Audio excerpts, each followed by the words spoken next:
Baru-baru ini pemerintah mengeluarkan kebijakan terbaru terkait gas LPG 3 kg. Dalam peraturan yang akan berlaku Januari 2024 tersebut, masyarakat wajib membawa KTP sebagai syarat pembelian gas bersubsidi tersebut.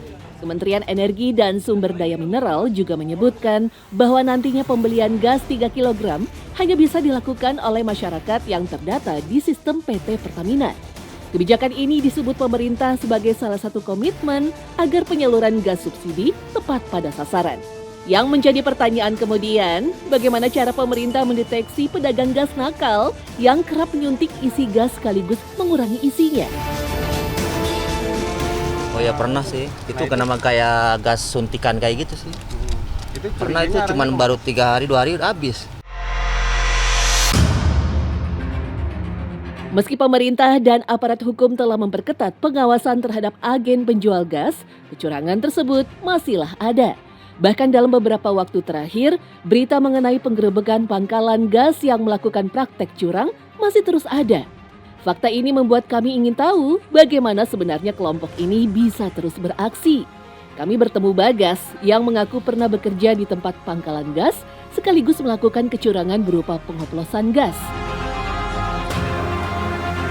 Karena bekerja di 2 pangkalan, awalnya ia melakukan pengoplosan gas 3 kg ke gas 12 kg. Setelah keluar dari tempat pertama, ia kembali bekerja di tempat lain dan mengoplos dari gas 12 kg ke gas 3 kg. Nggak tahu Mbak, karena saya ngelihat itu tuh pangkalan gas ya, untuk didistribusikan. Nah, saya pikir saya malah yang nganter-nganterin, ternyata dari tumpukan-tumpukan gas itu di belakangnya ada tempat buat nyuntik gas yang tadi saya bilang itu. Ngoplos lah, kalau orang bilang ngoplos. Tapi kalau kita bilang di kalangan kita ya nyuntik.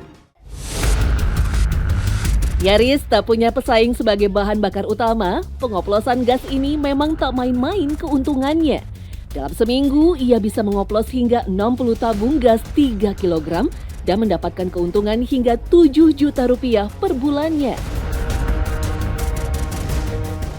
Hitungannya di mana saya nyuntik 1 tabung, kita kan diongkos, dikasih ongkos 30.000. Taruhlah 1 hari saya bisa nyuntik berapa tabung, ya tinggal dikalikan aja. Tapi kalau dibilang nyuntik tiap hari, enggak. Kita ngelihat kapasitas kita juga ya, misalkan oh kita 3, baru tuh kita ngelakuin suntik lagi. Karena makin kesini makin susah gitu. Makin lama saya kerja di situ, makin susah untuk mendapatkan gas subsidi itu, gas melon itu. Meski sudah benar-benar lepas dari pekerjaan ini sejak 2022 silam, Bagas masih ingat betul bagaimana cara mengoplos gas. Peralatan yang dibutuhkan berupa regulator gas kopling, tutup segel, plastik segel, dan air panas. Semua peralatan ini ia dapatkan dari marketplace online. Regulator gas kopling memiliki 2 lubang, yaitu in dan out. Regulator ini bisa digunakan untuk mengoplos dari gas 3 kg ke gas 12 kg, begitupun sebaliknya. Ini bisa dibilang kita suntik, bisa dibilang kita kawinin nih gas. Paling kayak gini. Gitu. Tembak, jadi ini ngisi.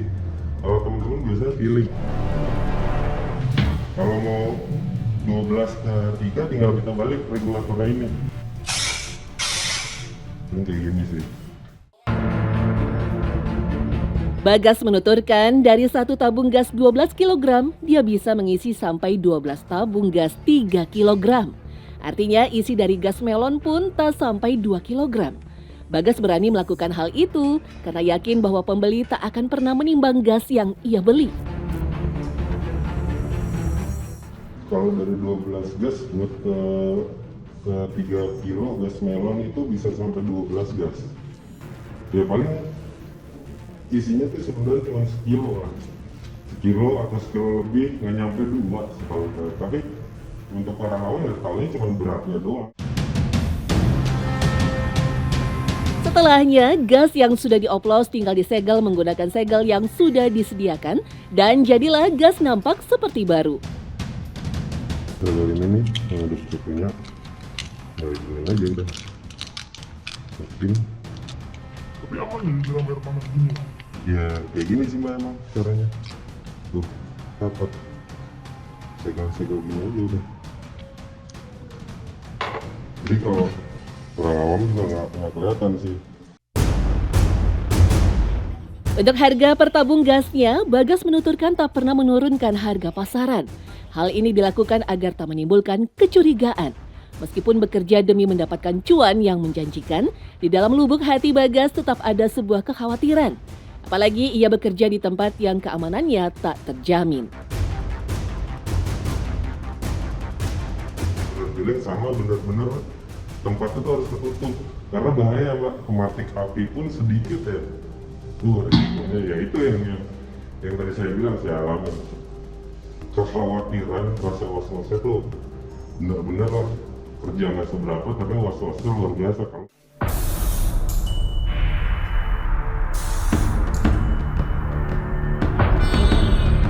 Nyesal kerjaan itu enggak, karena saya juga harapan saya terima gaji gitu.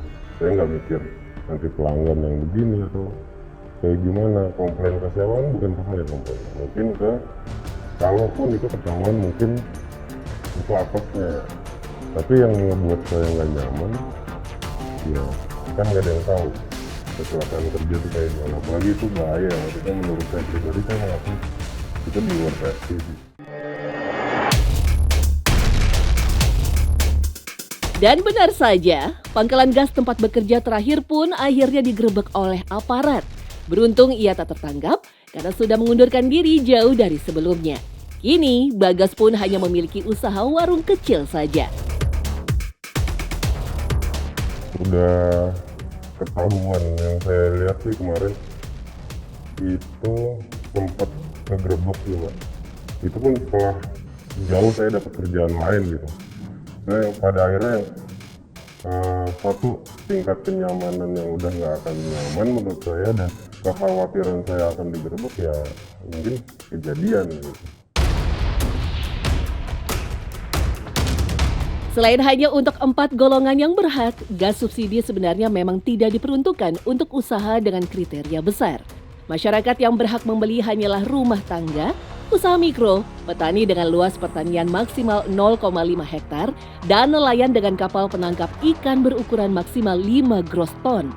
Tetapi karena harganya yang murah, lingkaran setan gas oplosan tentu akan tetap ada jika tidak dibarengi dengan penegakan hukum yang jelas. Menurut saya cuma satu caranya, yakni tadi ya, produsen memperkuat jalur suplainya dengan memilih distributor, agen yang memang integritasnya bagus, ya, anak buahnya juga bagus, lalu kemudian tidak main mata dengan pihak lain. Ya. Yang kedua, selalu mengontak kepada kepolisian untuk rajin melakukan operasi. Sebagai contoh misalnya mungkin Pertamina mengeluarkan misalnya 1 juta tabung. Mungkin yang kemudian dioplos hanya 10 gitu ya. Tapi kan lalu omongannya wah gitu ya. Hal mana akan merusak citra sebagai produsen ya.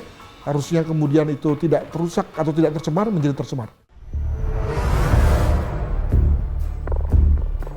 Irto Ginting membeberkan bahwa pemerintah juga sangat siap menerima aduan dari masyarakat jika memiliki dugaan adanya gas oplosan terhadap agen tertentu. Hal ini akan sangat membantu mereka dalam memberantas para pelaku kejahatan. Jadi kalau bicara aduan terkait adanya pemindahan LPG tadi, kami juga menerima. Tentunya kami juga langsung berkoordinasi dengan aparat penegak hukum.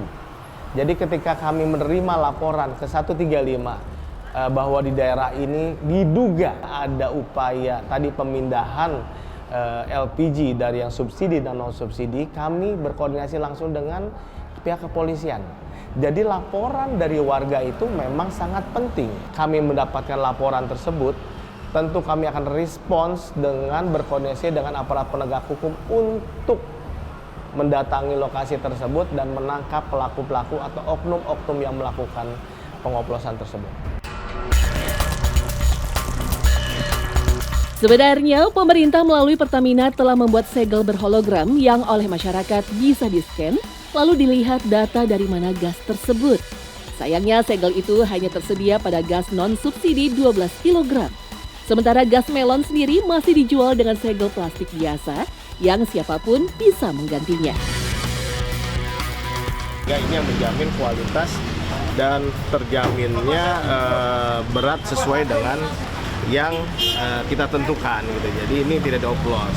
Makanya sebaiknya masyarakat juga membeli ke penyalur resmi gitu ya.